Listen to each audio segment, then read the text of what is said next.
You know, every single groundbreaking discovery, every major leap forward in science, it doesn't start with an answer. It starts with a question, a really specific, really powerful kind of question.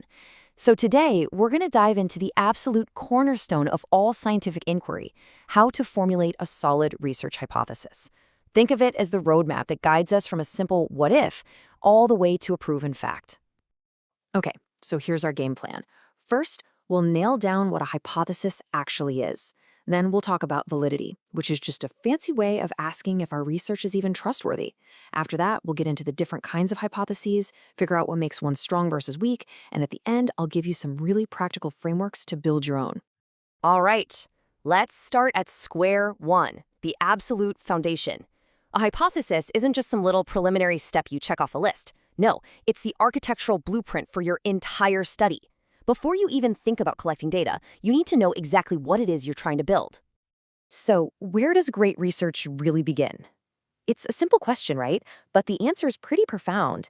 It doesn't start in a fancy lab or with a massive data set. It starts with an idea, a prediction about how some little piece of the world works. And in science, we give that prediction a formal name.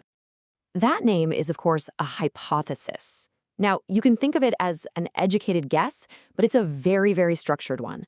The words you really want to lock onto here are specific, clear, and testable. This isn't some vague, fuzzy question. It's a firm, predictive statement about a relationship that you fully intend to put to the test.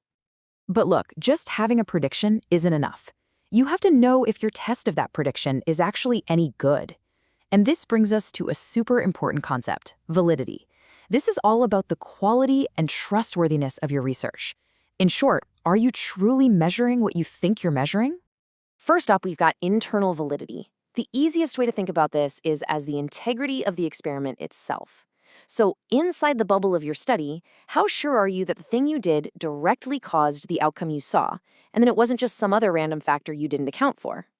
In a tightly controlled lab experiment, your internal validity is usually going to be really high. And then there's its sibling, external validity. This is where you ask, okay, great, it worked in my perfectly controlled lab, but will it work out in the messy real world? This is all about how generalizable your findings are. Can they apply to different people in different places at different times? And yeah, there's often a trade-off. A super controlled experiment might not look much like real life, so it could have low external validity. We can get even more specific with something called ecological validity. It's not just about generalizing to other people or other labs, but to actual real-life situations. So, for instance, if you're studying memory, by having people memorize a list of random words, how well does that really reflect how people use their memory day to day, like trying to remember where they put their keys? Now, the kind of validity you focus on often comes down to the big question you're asking.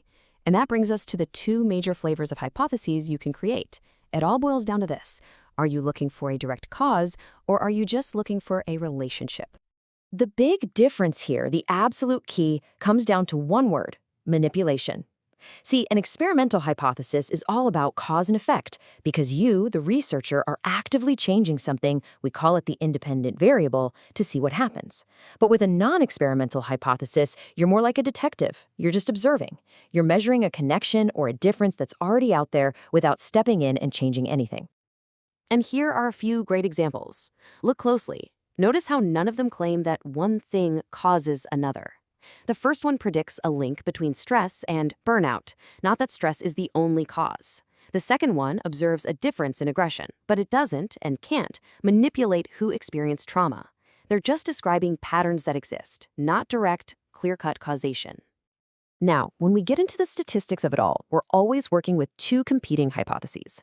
The first is the null hypothesis, or H0. This is kind of the default position, the skeptic in the room.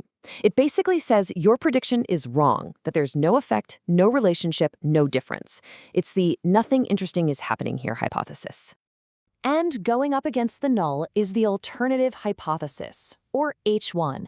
This is your baby. This is your actual research hypothesis. It's the statement of what you really think is going on. It says there is an effect, there is a difference. And the whole point of your research, statistically, is to gather enough evidence to be able to say, sorry, null hypothesis, we're rejecting you in favor of the alternative. So we know all the different types now. But what's the secret sauce? What separates a flimsy guess from a scientifically powerful prediction? A strong hypothesis isn't random. It has very specific, absolutely essential ingredients that make it rigorous and sound. Now, there are a few qualities a good hypothesis should have, but 3 of them are completely non-negotiable. For a hypothesis to even be in the scientific ballpark, it has to be synthetic, testable, and falsifiable. So let's break down what each of those really means. Okay, first, it has to be a synthetic statement. That's just a fancy way of saying it has to be something that could be either true or false, depending on the evidence. The statement, "hungry students read slowly," could be true, or maybe it's false. We'd have to run a study to find out. It can't be something that's true by definition, like bachelors are unmarried. That doesn't need testing. Second, it absolutely has to be testable. This sounds super obvious, but it's so important. It means you need to have a practical way to manipulate the conditions and actually measure the results. A hypothesis like being visited by a ghost causes anxiety, well, that isn't testable because we have no reliable way to control or measure a ghostly visit. And third, and this one is a massive cornerstone of the entire scientific method, it must be falsifiable. This means there has to be some possible outcome that could prove your hypothesis wrong. If you say all swans are white, all I need to do is find one black swan to falsify your claim. If there is no imaginable piece of evidence that could ever prove you wrong, then what you have isn't a scientific hypothesis, it's a belief. Okay, this is all great in theory, but how do you actually do it? How do you come up with a strong research question in the first place? Well, fortunately, researchers have come up with some excellent frameworks to help you structure your thinking and turn a vague idea into something you can really work with. One fantastic checklist for your early-stage idea is the FINER framework. It forces you to ask the hard questions right up front. Is it feasible? Do you actually have the time, the money, the skills? Is it interesting to anyone other than you? Is it novel, or are you just repeating what's already been done 100 times? Is it ethical? And so importantly, is it relevant? Does this research actually matter? And for when you're structuring an experimental study, the PICOT framework is a lifesaver. It makes you define every single part with total precision. Who is your specific population? What is the exact intervention you're testing? What's the comparison or control group? What is the concrete outcome you're going to measure, and over what time frame?